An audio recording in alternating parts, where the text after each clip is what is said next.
आज हम पढ़ेंगे क्लास 12th की जो बुक है जिसका नाम है पनोरमा, उसका lesson number 2 the portrait of a lady.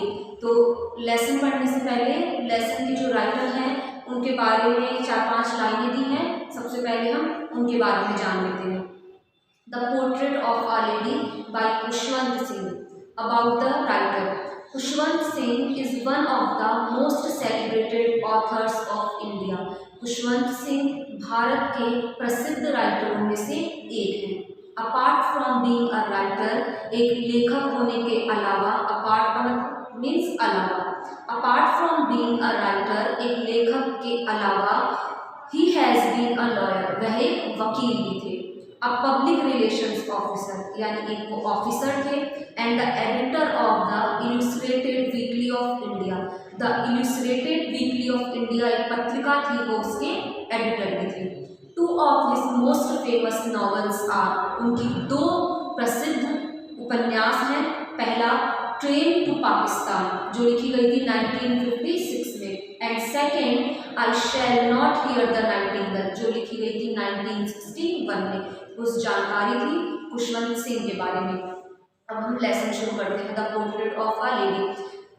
इस जो ये लेसन है इसके अंदर खुशवंत सिंह अपनी दादी माँ के बारे में बताते हैं कि उनकी दादी माँ के साथ उनका रिश्ता कैसा था, बचपन से लेकर जब तक उनका देहांत नहीं हो गया उनके साथ उनका रिश्ता कैसा था, वो उनके साथ किस तरीके से रहते थे, उनके माँ बाप उनके साथ किस तरीके से रहते थे, और जो उनका बॉन्ड था वो कितना स्ट्रॉन्ग था या वीक था।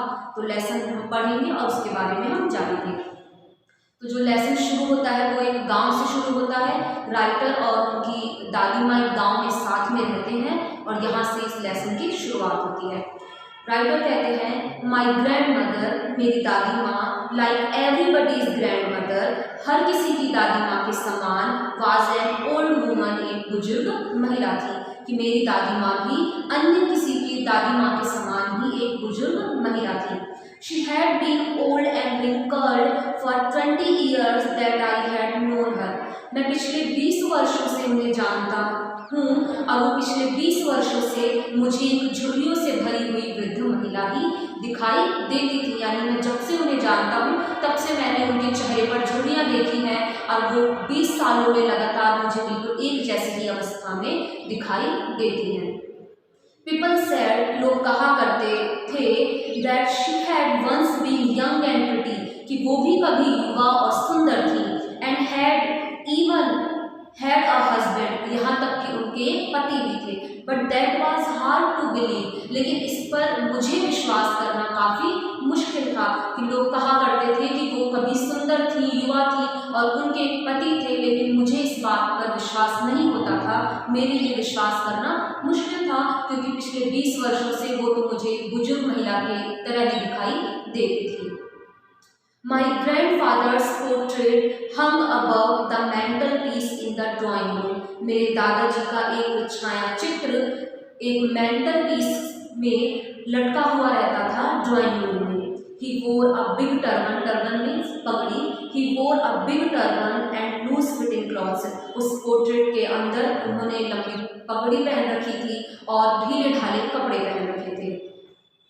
His long white beard covered the best part of his chest and he looked at least 100 years old। His long white beard, उनकी जो लंबी सफ़ेद दाढ़ी थी, covered the best part of his chest, उस लंबी दाढ़ी ने उनके आधे से ज़्यादा चेस्ट को ढक रखा था। And he looked at least 100 years old, और वो कम से कम 100 वर्ष के प्रतीक होते थे। जो पोर्ट्रेट उस ड्राइंग रूम में लटका हुआ था, उन्होंने उस पोर्ट्रेट में एक पगड़ी पहन रखी थी, ढीले ढाले वस्त्र पहन रखे थे और उनकी बियर्ड काफ़ी लंबी थी और उनकी उम्र 100 वर्ष प्रतीत होती थी। He did not look the sort of person, the sort of का मतलब होता है एक प्रकार। He did not look the sort of person who would have wife or children। वो उस प्रकार के व्यक्ति नहीं लगते थे कि उनकी पत्नियां बच्चे हुआ करते होंगे। He looked as if he could only have lots and lots of grandchildren। He looked, वो दिखते थे as if he could only have lots and lots of grandchildren, कि उनके बहुत सारे होते रहे होंगे। As for my grandmother, being young and pretty, the thought was almost revolting. As for my grandmother being young and pretty, कि मेरी दादी माँ कभी युवा और सुंदर रही होंगी, the thought was almost revolting, यह सोच मुझे बहुत ज़्यादा परेशान करती थी, मुझे बिल्कुल भी अच्छी नहीं लगती थी। She often told us, वह प्राय हमें बताया करती थी, of the game she used to play as a child, कि दादी माँ अपने बचपन में जिन खेलों को खेला करती थी उन खेलों के बारे में वो हमें बताया करती थी। That seemed quite absurd, और ये सब चीज़ें हमें बहुत ज़्यादा बेकार लगती थी and undignified, और बहुत ज़्यादा घृणास्पद लगती थी। यानी जो अपने बचपन के बारे में जब वो हमें बातें बताती थी तो हमें उसमें कोई दिलचस्पी नहीं होती थी और ना ही हम उसे सुनना पसंद करते थे। On her part, अपने बारे में, we treated it like the fables of the prophet she used to tell us, और उनकी बातों को हम इस प्रकार से लेते थे जैसे वो हमें कोई प्राचीन कहानियाँ सुना रही हो। She had always been short and fat and slightly bent. Slightly का मतलब थोड़ा, bent का मतलब झुका, short का मीन छोटा और fat का मीन थोड़ा मोटा।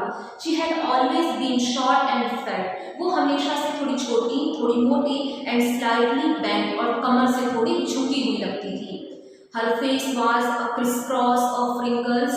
उनका जो चेहरा था वहाँ पर crisscross झुर्रियाँ पड़ी हुई थी, running from everywhere to everywhere, और वो झुर्रियाँ उनके चेहरे का इधर से उधर बनी हुई थी।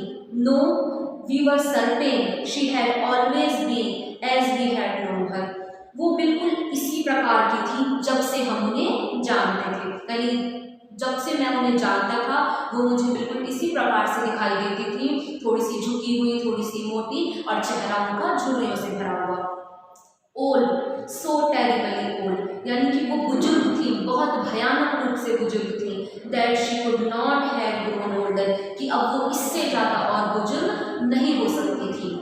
and had stayed at the same age for 20 years, और पिछले 20 वर्षों से वो बिल्कुल इसी उम्र में थी। She could never have been pretty, वो कभी भी सुंदर नहीं थी, but she was always beautiful, लेकिन वो अपने मन से हमेशा से सुंदर थी। She hovered about the house in spotless white, वो एक सफ़ेद कलर की साड़ी में थोड़ा सा लंगड़ के पूरे घर में चलती थी। With one hand resting on her breast, उनका एक हाथ हमेशा उनकी कमर पर होता था, टू बैलेंस, अपने आप को बैलेंस में बनाए रखने के लिए, and stoop, and the other telling the beats of her rosary, और उनका दूसरा हाथ हमेशा माला के मंगों को जपता रहता था। हर सिल्वर लॉक्स, उनकी चांदी के जैसे चमकती हुई बालों की लटें वर स्कैटर्ड अनटाइडली, बिना बंधी उनके चेहरे पर हमेशा फैली रहती थी। और हर पेल पकर्ड फेस, उनके पीले पके हुए चेहरे पर, एंड हर लिप्स कंस्टेंटली, और उनके होठ लगातार मूव्ड चलते रहते थे इन ऑडिबल प्रेयर, ना सुनी जाने वाली प्रार्थनाओं से। यस, हाँ, शी वाज ब्यूटीफुल, वो बहुत सुंदर थी। She was like the winter landscape, वो सर्दी की उस भूमि की तरह थी। इन द माउंटेन्स, पहाड़ों पर, and expense of pure white certainty, जो कि बिल्कुल पवित्रता की मूर्त हो, उस सफ़ेद पहाड़ की तरह वो थी। ब्रीदिंग पीस एंड कंटेंट, जहाँ पर हम शांति से पवित्रता के साथ में श्वास ले सकते हैं। इसके आगे का कल्पना।